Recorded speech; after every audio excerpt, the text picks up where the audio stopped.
And today, joined by my guy, Len. Len, what's going on? What's going on, my man? Glad to be here. Happy to be here. Yes, sir. And we're here to chat. You come from a plethora of different things that you do in the community, from DJing to coaching to mentoring. And it's a great sight to see. So I'm happy to have you here. You know what I mean? As we're basically at the timing of all this is going to be the 6 year anniversary, right? So right Mhm. around that time, my man. You already know. All right. Yeah. So let's get into it. Who's Len, my man? Who are you? Like, who's the man, the myth, the legend? Shoot. um, I am, like you mentioned, I'm a mentor. I'm a coach. I'm a forever music lover and lover of people, man. Lover of humans. That's what I do. Mm-hmm. That's it. That's all you got for the audience. I feel like we're Hey, gonna stop the I show now. mean, I current assistant coach for the Western Women's volleyball program. Business owner. Again, like you said, I'm a DJ. I'm a DJ in my alternate persona, and yeah, I'm here vibing with you. And that's it, man. We want to keep it simple because life is complicated enough as it is. My man. So let's get into it. DJing. What made you get into the whole DJing thing and be able to make this pivot shift into the mentoring and the coaching? I know that's a double layer question, but this is Yeah, how we do it here. Conscious conversations sure, always. sure, yeah. DJing.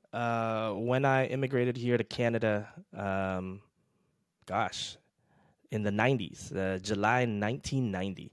A few years after that, my cousin, who lives a couple of hours away, was a DJ himself, and he got me into it. He's very passionate about music, and his passion really rubbed off on me. And he's a younger cat, right? He's like a year younger than me, and he got into the industry and he got into parties and stuff, and he was telling me about you know, how this one guy on turntables just like affected the crowd and brought different types of energy and could really like create create a soundtrack and create be like a tastemaker for trends in music in culture.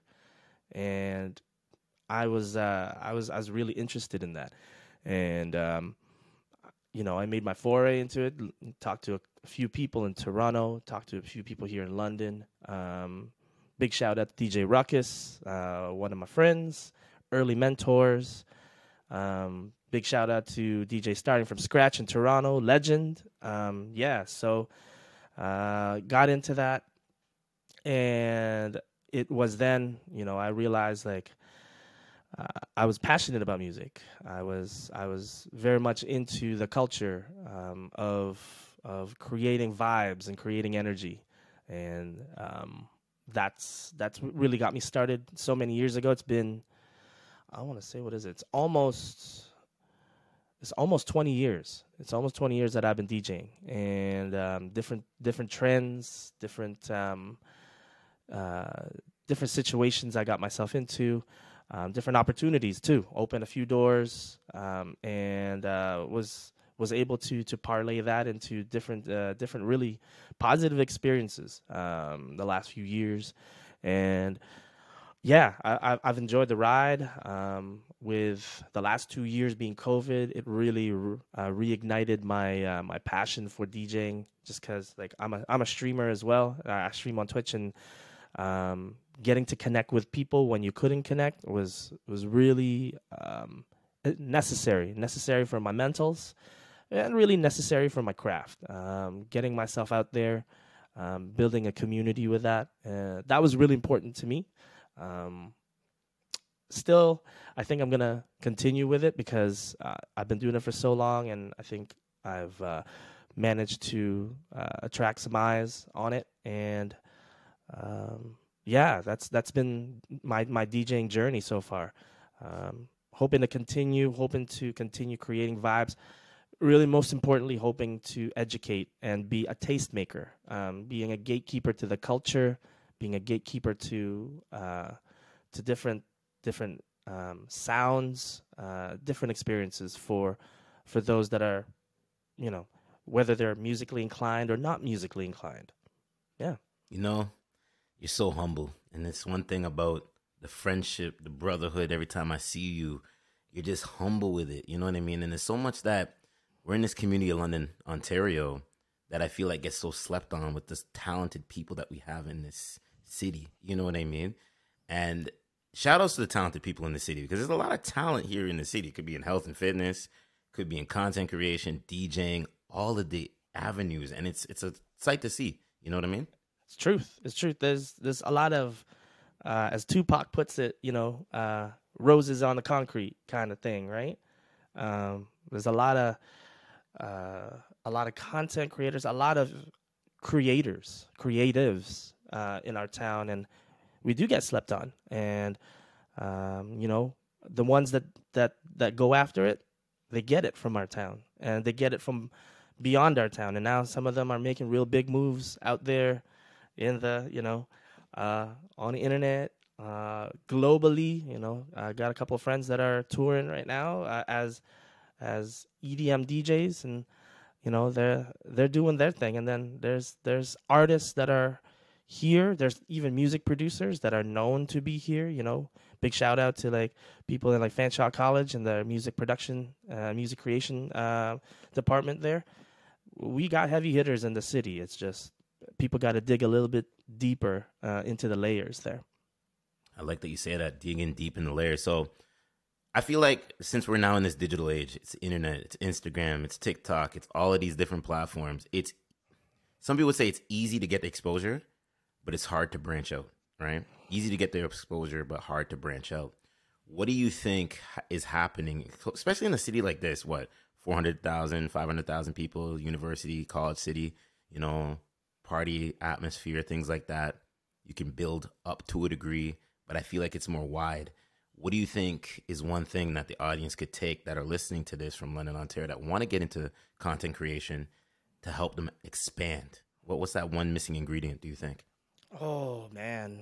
As a content creator, I mean, it's so easy to put product out there. I think that's the one thing, but it's you gotta find your lane. A lot of content creators that I watch, even that aren't music based, they might be real estate based, they might be business based. They just say you gotta find your lane, because eventually you'll find ears that'll listen to what you have to put out there. Find your lane, really improve your craft, whether you're investing in technologies for it, and there is a substantial investment in technology. I mean, you and I are doing it right now. The equipment that they would see that we use, all the behind the scenes stuff that allows to capture moments like this. There has to be a bit of investment, not just in, let's say, I just mentioned technology. I just mentioned investing in what your lane is, trying to find out who you are and what you do. And in business, there's this idea of being a disruptor. You want to disrupt things. You want to change the game. And they always say that. You want to change the game. I want to be different. But you being yourself in the space, in the streaming space, in the content creation space, that's already that's your first foot in. You are different. What you offer, the different experiences you're hoping to create and nurture is different already, because you see it different and they want to see what you see. And that's one of the biggest things that people forget, is your individuality as you create. Essentially creates your brand. That's your platform right there. Just like you and I have our own brand and how we nurture it, content creators need to really hone in on that and understand themselves. Because let's be honest, when you get into this space, there's what, 7 billion people in the world, and there's probably like a lot of North Americans, Europeans, all sorts of people are streaming. Whether you're on Twitch, whether you're on Periscope, or still FB, IG, TikTok, all those platforms. There's a lot of competition out there. But the beautiful thing is, I think understanding individuality knowing yourself and how you navigate through that space, whatever you may choose, is super important. Well said. And one of the things I'll shed lights on is, like I said prior to the opening conversation here, 6 years. It's right around 6 years, October 31st, right? 6 years of the podcast. And you get some people that will support you, and you get the people that are going to doubt you. And I've been doubted since episode 1. Episode 1, I heard all of everything that I talked about, and you shouldn't be talking about this, you shouldn't be talking about that. But I'm still here 6 years later. You know what I mean? Now, at the end of the day, for me, it's just like I always tell people, shut off the noise and just keep going forward. No matter what happens, it could be in sports, content, business, whatever you're wanting to do. I know it sounds cliche, but you got to shut off the noise, because the people that are around you, they support you, but then there's going to be some that look and they're going to be like, yeah, I'm good. But then you start inheriting the right people that are going to find you on this journey.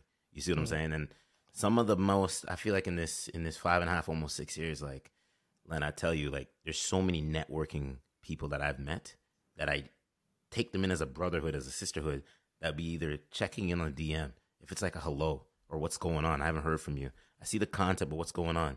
How's your mental health and things like that? So that's something never to really sleep on when it comes down to being in this content creation world and things like that. I agree. It's when I started streaming, I was actually more watching than I was like creating content. And I think what was important for me was initially was networking, finding like-minded people that celebrated you, that walked the same path as you, and held the same values. I tell my athletes, whether they're young or whether they're in college, university, is one of the strongest ways you build community is you understand people's values. And when you understand values, the ship goes in the same direction. It's not like, it's like a GPS that you're trying to give 4 or 5 things. No, it's one thing, one place. The end goal is one place. And I think as a content creator, when you find your lane and you start curating vibes and experiences, you're gonna get 2-3 people, 2-3 viewers, for a little bit. That was me. That was like single digits, and then, like you said, you just keep keeping on. And there's 7 billion people out there. They're gonna find you if you put yourselves out there with the right content. And like you said, your content may not be liked by other people, but that's okay. That's what life is, right? You can't please everybody. And I've learned that, whether, that's handling things with DJing, with coaching, with anything really. Like, you put yourself out there, you're not always gonna, the darts aren't always gonna stick to the board. There's always gonna be people that are gonna be like, I could sleep on that, and that's fine. It's funny because last night I was just watching some like highlights of games, like football games, and this one guy from the New York Giants, his name's Saquon Barkley. He's their top running back, and he says, what, success is good, but hate really drives me. The haters really drive me, and that's a good thing too, because that's like a little I guess chip on your shoulder as a creator. They don't like you. It's okay, but it also gives you fuel for the fire and saying, okay, what else can I do to reach you? What else can I do to at least help you meet me halfway? And I think that's one of the most powerful things you can do, is you don't have to meet me the whole way, just halfway. And halfway. That's how doors open. Of course, 100%. And that's why we're here to open doors. And I feel like with a switch here, we talk about the mentoring, we talk about the coaching. We talk about the city of London. I'm going to say this right now. I'm proud. I'm proud to be from here, because I see the athletes, right, that have come out from either football, basketball, volleyball, overseas, America, NCAA, NBA, NFL. Let's really wake it up. For you, somebody from the minority, getting involved, right? what does it mean for you to see these athletes from all different shapes and sizes, all different races, really elevate themselves to the game of what they can go out there and do? Wow, you go into it. We're diving deep into this. Yes, sir. Well, what does it mean to put our city on the map with good people? I don't say athletes. We say good people, because as mentors, we know that when you empower the person, you empower the athlete. I think when they shine, the city shines, because, again, a lot of people sleep on our city. A lot of people sleep on our city.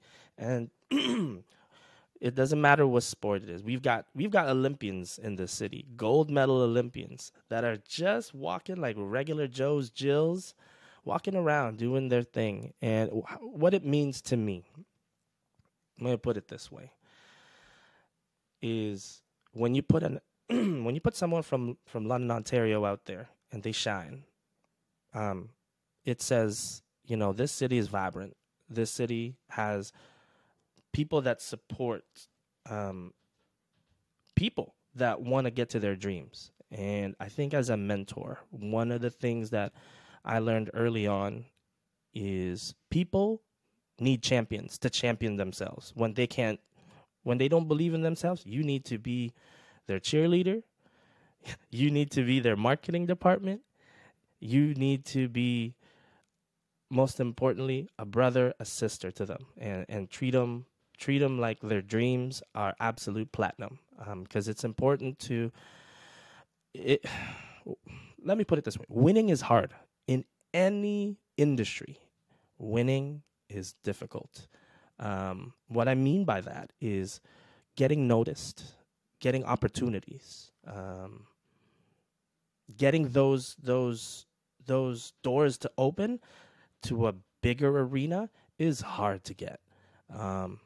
And whether you're a provincial team athlete, a national team athlete, an Olympic athlete, a professional athlete, the percentages are staggering of how little you get, how many opportunities you get to be in the pros, traveling the world, seeing yourself, getting cultured with different experiences. And we've got those in this city. The more importantly, we've got coaches that pour into their respective sports, and those athletes are so much better for it. But really importantly, the coaches are better for it, because that experience also opens those mentors. It helps us really tap into true potential, the highest level of potential a person can be, whether it's the coach themselves or the athlete. But it's a joint journey when we see, a duo from London that went to school named, the group called Loud Luxury, and they're selling out stadiums. They're selling out like concert halls. I mean, going back a little ways, we see a Von Martin, smash the NFL Combine during his Combine times, and then he makes it to LA, the Chargers back then, and then now, Miami Dolphins, and then he makes it to CFL, and he's doing his thing still, right? I mean, that's just like a small snapshot of the people we got here. I mean, we got Olympians. We've got, I'm fortunate enough that I've got to meet a gold medalist that works at the university, gold medalist in bobsled, and super humble, super kind, super intelligent. Like, he knows his thing. Shout out to Alex Kopach. Big ups to him. But I think, I actually, I like it that they sleep on us too. I like that. Listen. I'm not to cut you off. No, I'm gonna say it because we're name dropping here, and like Shaden Sharp, Portland Trailblazers. Yes, sir. Hello. Mm-hmm. I'm not even gonna hit the sound. I want to hit the soundboard, but I don't want to take away from the podcast. You know what I mean? No, but no. Shaden, right, from Portland Trailblazers this year. I've said it. Sleeper rookie of the year, right? And wherever people heard it, you heard it here first. Sleeper rookie of the year. Like that's what I'm saying right now. Look at Chase and Sidney Brown, Illinois, NCAA. Look at Chase blazing up the running back scene. Oh, Big Ten. Hello, like London, shine the light. It's here. And you know what? You know what I like? They're gonna be like, what? That little tiny little town, London, Ontario, the home of the London Knights. I thought it was just a hockey city. No. You got volleyball, basketball, and you have, like you said, Olympians, right? And that's what you got to start putting your time and your intention to, because if one person wins, everybody else in this community is gonna win. Because then people are gonna start be able to pick and be like, okay, what else is down there? You know what I mean? And it's a great time to be here. You know what I mean? That's why I believe, especially this podcasting, how do I say this? I never really came back to the city because I'm from the city. Doesn't make sense. Mm-hmm. But what I've decided to do is double back in the city because I know there's that talent that's there. And it's the city that elevated me. So it's now for me to elevate the city. You know what I mean?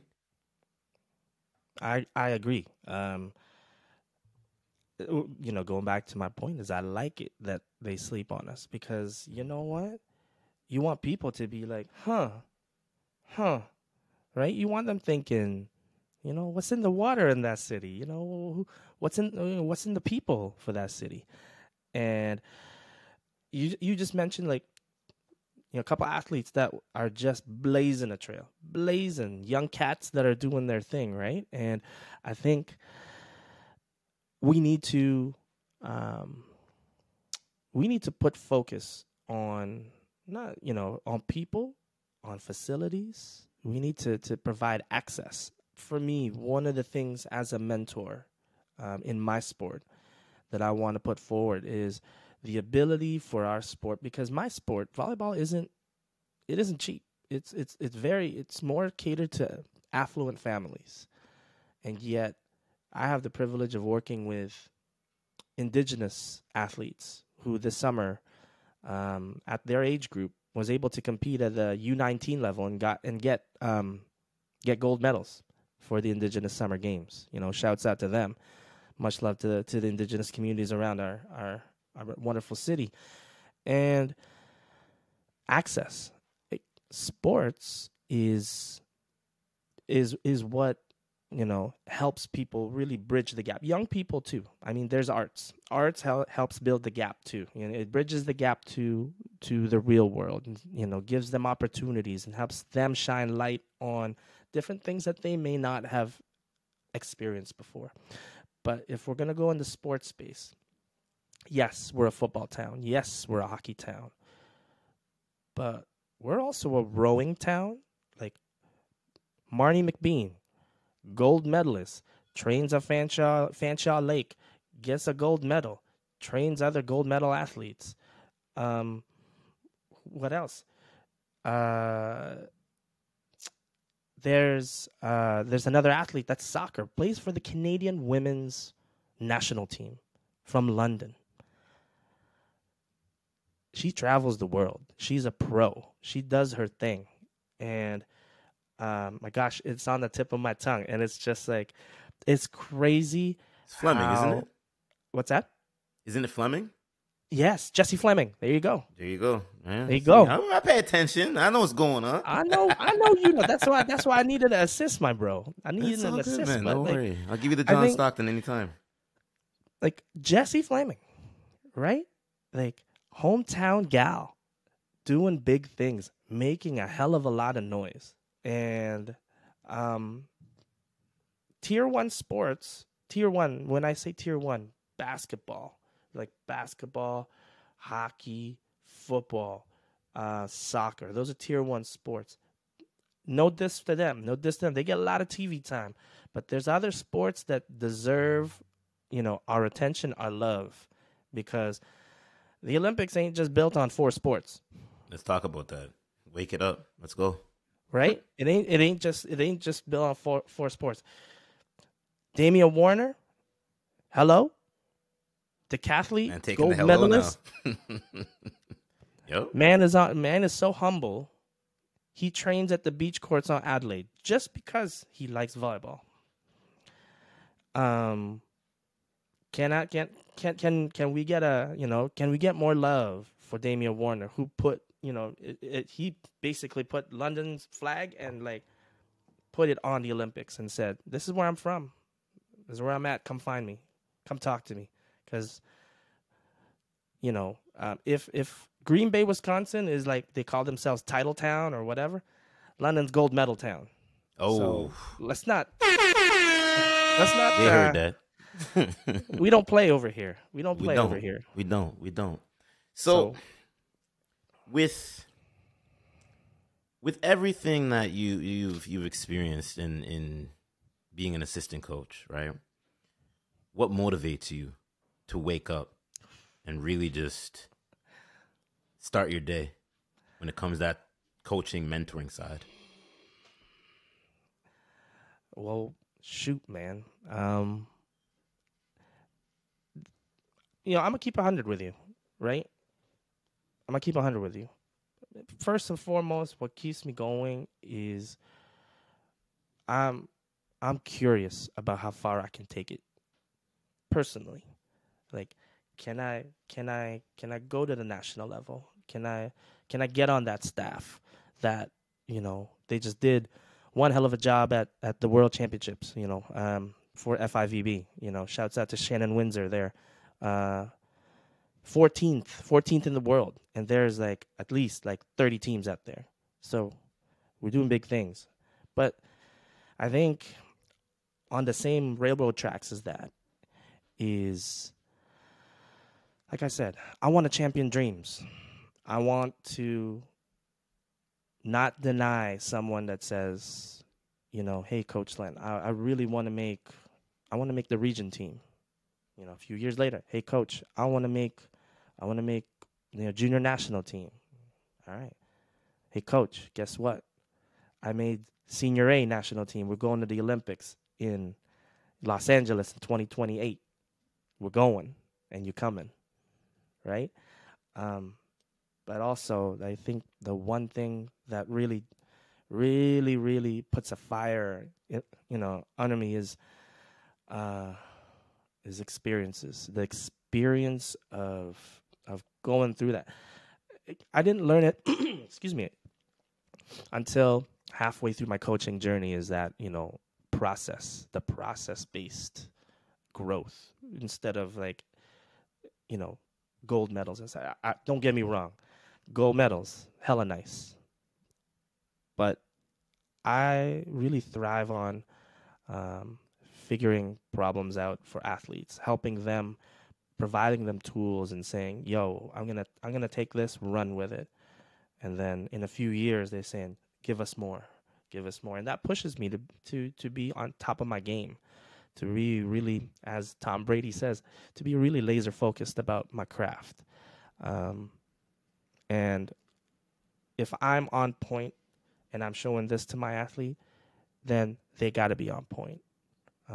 They got to be that true high performing individual that they are. And I want to help them tap into that for far longer, to stay in the zone much longer, to understand what that feels like the best type of competition. I really want to provide access to as many athletes, to as many people. I want to say people. I want to help them find the very, very best versions of themselves. Whether it's for their team, who knows? It might be for their spouse, for their girlfriends, boyfriends, their partners, for the organizations that they represent. And more importantly, I think it's the name on the back of their jersey. How can they be the very best version of themselves for their mothers, for their fathers, for their brothers, their sisters? I think that's the most important thing. Is sometimes we forget that when we put on a jersey, as much as the crest on our jersey, the front of our jersey is important. It's the name on the back, because when you get to the Olympics, you represent the 0.2% of the 1% that make it to the pros, the highest levels. And you're showcasing your family name. the reputation of your family. And I think when athletes get that high, I think it's a combination of that I poured into my sport, that I represent my sport, but I also represent the people before me, my family, that you know, they drive me to the practices, they spend hard-earned dollars. My coach, who you know, who reps hard for me, and you know, is in many respects an extension of myself when I'm in the sport.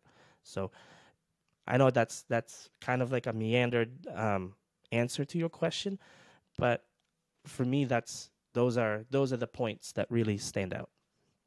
I feel you, and I appreciate that. So when we think about this, you talk about that aspect. So how are you preparing for this upcoming season? And that could be mentally, that could be physically, right? Mm-hmm. When it comes down to you kind of transitioning and things like that. And what do you got upcoming for this season? Like, what do you have any projections? Let's put it out there. I don't want to say manifest because I think that word is a buzzword now, but what's the prophecy? What's the prophecy saying for this upcoming volleyball season?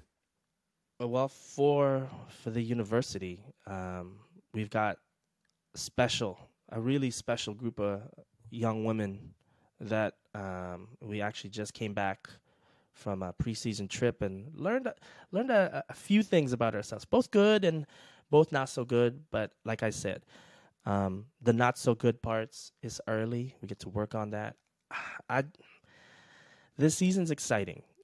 Exciting because we're in a full season, like a full without any interruptions. Yet. High performance No interruptions training. interruptions yet. Yet.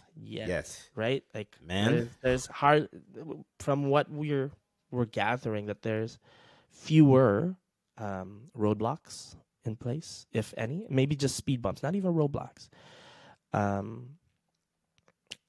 The preparation for that is twofold. I mean, they're student athletes.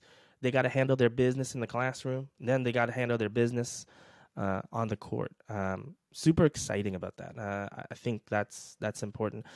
But for us, as someone that watches that team week in, week out, the potential is untapped right now. For us, the coaching staff, we know where we can go at the highest like actual like level that we can go. We know where we can go. We know we can compete with the top 5, top 3 teams in the country, and we just did, right? We were able to not get blown out and not,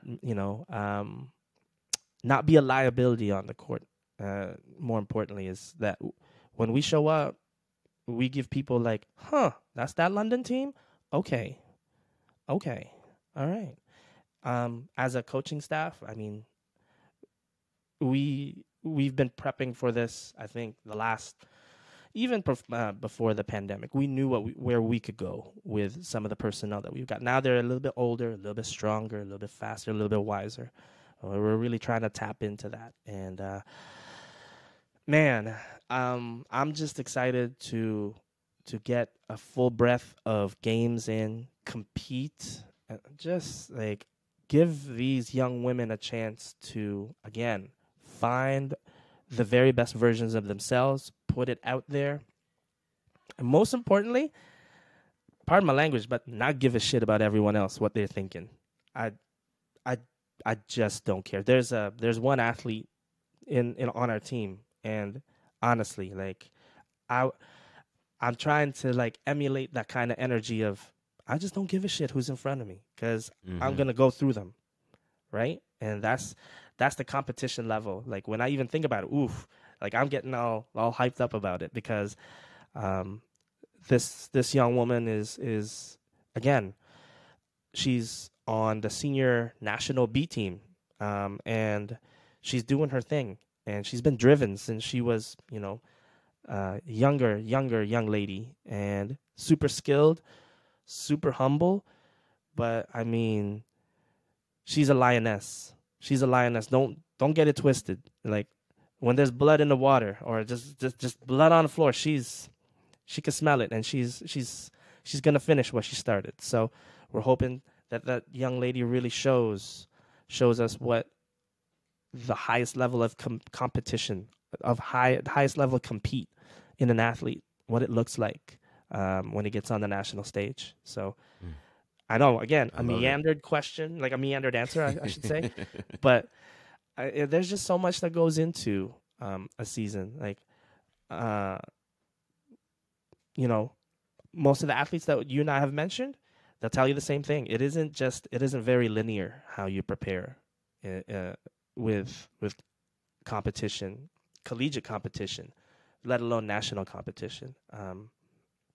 But that is what wakes me up every day is the chance to, I guess that's part of my old answer, is the chance to tap into that 30 seconds of just pure high compete and just loving it, because like I'm part of that, and they help make that happen. We're part of that extension. Like you and I, as coaches, we feel that when you see them and they're just dialed in and nothing else around them, really exists. It's just the game, and it's the person across them that they're competing with.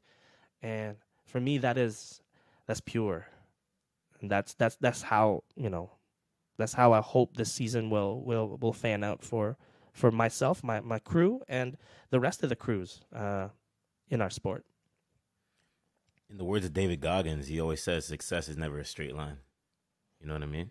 And that's what I want. Yeah, that's what I want people to really take from. Success is never a straight line, no matter what you're doing. You know what I mean? And I love that you said success. I love you said success, because success doesn't have to be a gold medal, but success is very internal. It can be in a team focus, a higher team focus, but for me, success is risk. Success is being uncomfortable. Success is losing one game, going to the next one, just saying, let's go again, because I'll be better. Like, that's success. That's getting up from adversity and tapping into a different gear, going into a different gear and finding yourself going, oh, shit, my mind is real strong. If my mind is strong, my body's even stronger. And that is super applicable, not just to sport, but to life, right? Like, we got through some shit the last 3 years, and now that we're out, I think it's time to really harness what we learned in the last 3 years about ourselves and just go get it. Just not give a shit about other people, right? Do your thing. I love that and I love that you say that, because it's like, I feel the last 3 years, right, I always say this and I'll say it again, because it may sound cliche. We'll find out who was working in the trenches when the lights were off. When the city and the world stopped. It's who was working in preseason, right? Eric Thomas, Dr. Eric Thomas, hip hop preacher, ET hip hop preacher. Just butchered it. What do you say? All men are created equal. Some work harder in preseason. That's a big time mentor of mine. You know what I mean? And a lot of people miss that. All men and women are created equal. Some work harder in preseason. When it was COVID, it was preseason. It was a reset button. And that was the thing too. Like I watch his podcast. I listen to his nuggets of gold, and it's, he built himself from the ground up. That's a made man. Everything earned, nothing given, right? And that's a winner's mindset right there, and that's success bottled in one person right there. And I think of another person close to yours in my heart. It's Kobe. Rest in peace, rest in power to the man. See? Whew. Temperature has changed. Maybe you said the name. The temperature has changed. I'm just like, see? Like I thought I love Mike. I love MJ. Shouts out to 23, greatest of all time still. But the real 23. Real 23. Real man's right there. But like when Kobe talks, you gotta listen. He don't say much because he busy, but when he says something, I listen. Like, I listen to a lot of the old interviews that he did, and some of the interviews about him from other players and how he gets up early, 2:30 in the morning. Then 3 o'clock, he's in the gym. 4 o'clock or, well, I don't know, 5 o'clock, 6 o'clock, he's having breakfast. He's having a rest, dealing with his family. And then he gets up at 9, back in the gym. Done by 11, goes have lunch. Deals with a few more family things. The fact that the buzzword of high performance is being thrown out there so easily really annoys me. It really annoys me. High performance isn't in a company. You know, you can't say, you know, this in high performance or that high performance. High performance isn't a brand.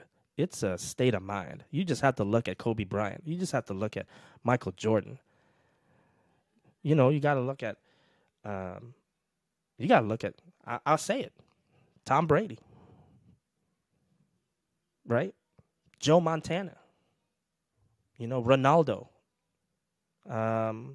All the people that you see with all these accolades, that's why they're the less than 1%, is because they can tap into gear number 10. Sometimes they even have a 12. And their 12 is everyone else's, like, oh my God, I have to, like, my game's got to be going up. I gotta match that. But even though all men or all women are created equal, what you do when the lights aren't on really sets you apart from everyone else. And that's what, again, I go back, big shout out, Damian Warner, man. Day in, day out. He don't play one sport, he plays 10. And he owned everybody. Owned. I'm gonna put it out there. Ladies and gentlemen, Damian Warner owned everyone at the Olympics. Damian was everyone's daddy at the Olympics. So this man right over here. I'm just trying to keep it real, man. Like, if we're trying to be 100 here. This is the thing, right? And I think a lot of people now, I feel like we're just getting warmed up now. That's like, yeah, a lot of people don't want to be real. I was on a conversation last night with one of my guys, and you know, sometimes in conversations we'll dominate each other, because sometimes it's like this listening, and he'll go off, and sometimes I'll go off, and he's just listening, and then we just chime in. And one of the biggest things that I feel like that a lot of us miss, right, is the ability to always perform, because it's so easy to grab the goddamn excuses because you don't want to do certain things, right? It's like, cool, if you keep hitting the excuse button, what the hell you think is going to happen? You're not going to want to perform. You're not going to want to do anything. And it starts, and I'll say this, you said all the names, the Ronaldos, the Jordans, the Kobes. We have that inside of us, but people miss it, right? We idolize, me and you, we idolize the guys that we just mentioned, but we have that inside of us. It's for you to find that gear. And how you find that gear is by, you got to self-reflect. You know what I mean? What's the first thing we do every morning when we wake up, right? I know what my routine is. What do? You go to the washroom, you brush your teeth, you do this.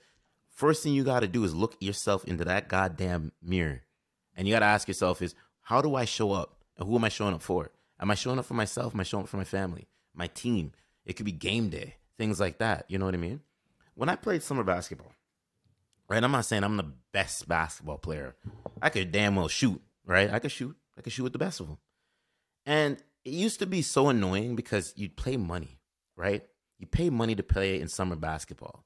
And guys just walk through the door 2 minutes before the game starts. They're just putting on their gear. They're just doing this.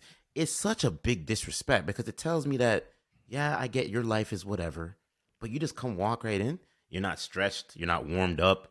You're not playing to your best of your ability. You're coming in hungover. You're coming in like, you know, like, bro, it doesn't matter. We're playing in a semi-professional setting with some of the great guys from around the city. And it's so disrespectful. And I was just like, y'all don't take this game seriously. I get it's recreational time. But here's me. When you pay money for something, it turns competitive. I'm sorry. It's your own damn money. You invest. The thing is investment.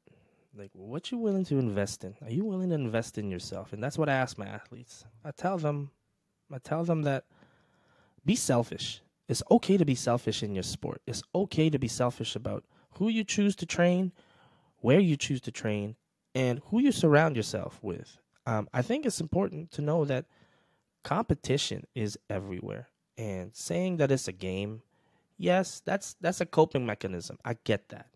You don't want to make your blood boil too much. But I even hate losing at rock paper scissors. Let's talk about that. I hate losing. But I have to be gracious in it because I know I need to lose. I'm saying it right now. People out there, you need to lose to learn to be great. You do. And as you go on, you're trying to put more tools in your toolbox so that you don't lose as much or lose at all.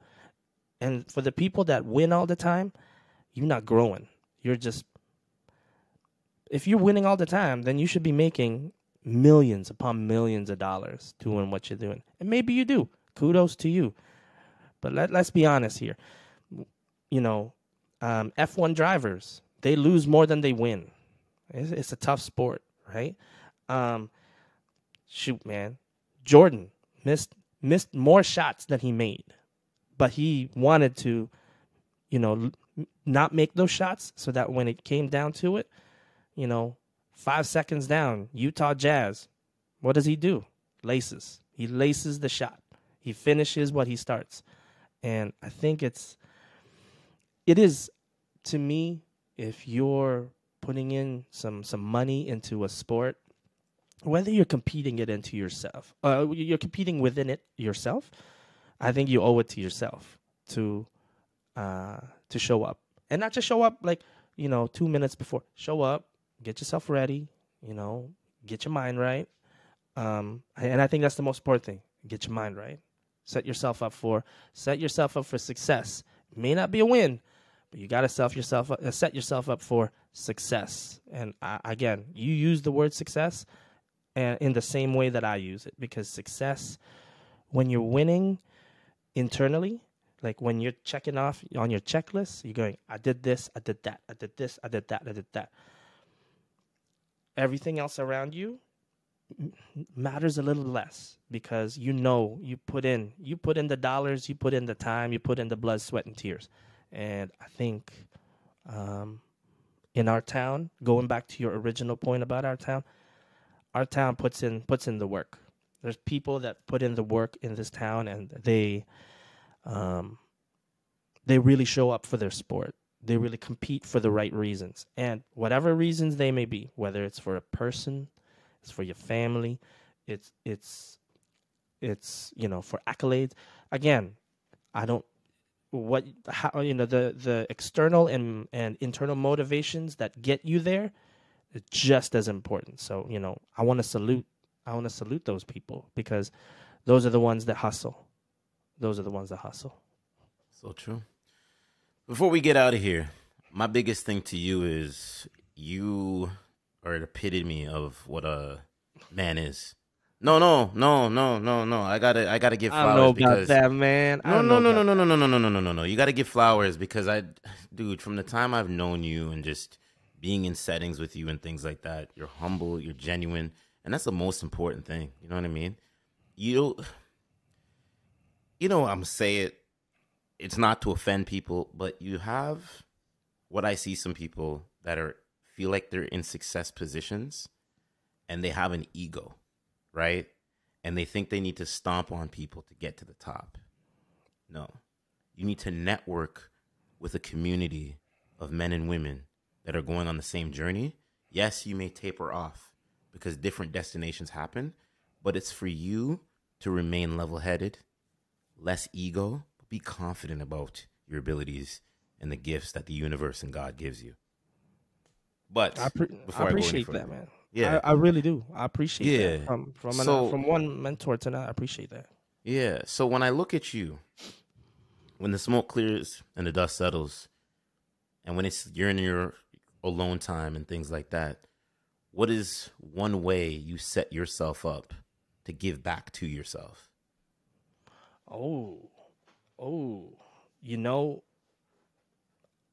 That's a really important question, actually, because that's something that I struggle with that.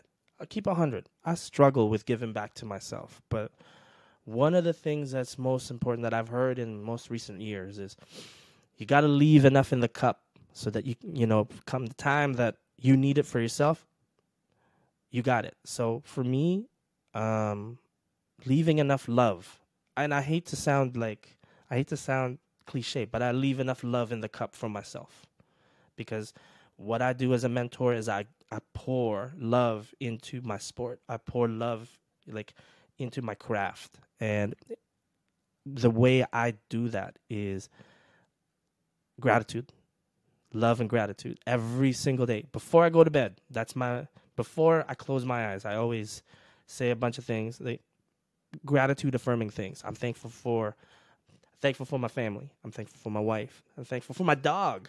I'm thankful for people like you that inspire, that bring fire to different arenas. I always want to remind myself that it is so easy to make enemies. It's so easy to make enemies, but it takes good, honest work to maintain strong bonds with people. You said it, humility is a powerful tool. It keeps you grounded. It reminds you. It's a powerful reminder of where you've been.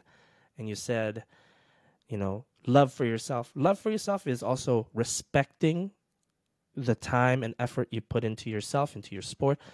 I think people mustn't forget about respecting their provenance, their hard work, because as much as you're competing, you're also competing against yourself, and being loving to that child in yourself, keeping that that's what Kobe said.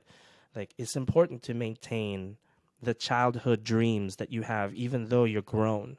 And if you respect yourself that way, those dreams will, someone will see that and really latch onto that. I think that's the best thing that I could offer people, not athletes, but people, is gratitude. We live in a wonderful country, for all its imperfections.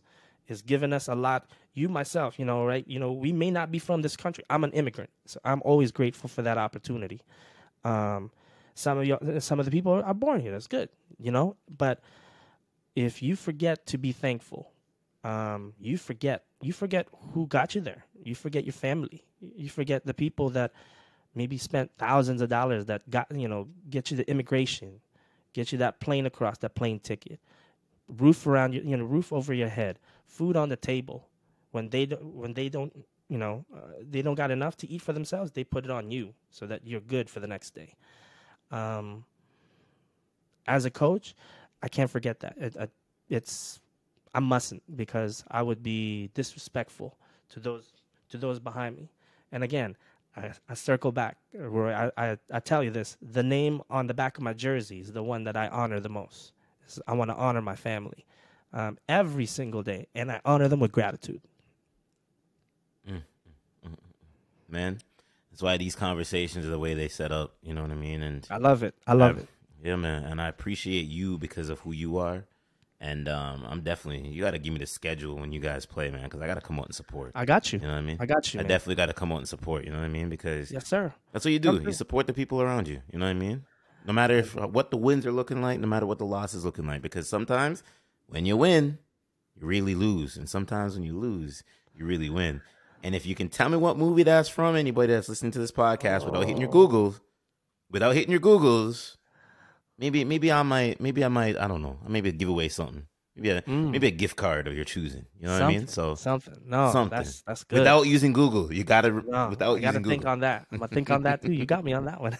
Yes, sir. I just wanted to say, for you, the road is long, but it's been fruitful. The last thing I want for you, my friend, there's a saying out there: mountaintops are small, and the air is thin.